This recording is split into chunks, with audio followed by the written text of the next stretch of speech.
देशाच्या संसदेसारख्या सर्वोच्च लोकशाही संस्थेचा अवमान करणाऱ्या काँग्रेस नेते खासदार राहुल गांधी व राष्ट्रीय काँग्रेस यांच्या विरोधात आज भाजप सोलापूर शहरच्या वतीने पूनम गेट येथे तीव्र निदर्शने करण्यात आली।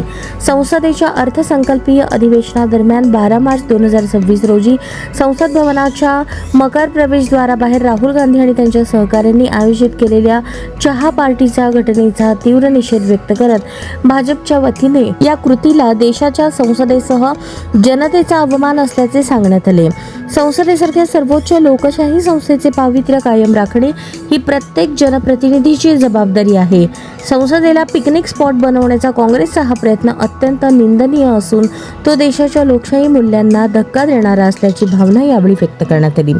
यावेळी महापौर विनायक कोंडाल, उपमहापौर ज्ञानेश्वरी देवकर, शहराध्यक्ष रोहिणी तडवळकर, माजी आमदार नरसिंग मेघजी तसेच नगरसेविका, भारतीय जनता पार्टीचे पदाधिकारी आणि कार्यकर्ते मोठ्या संख्येने उपस्थित होते।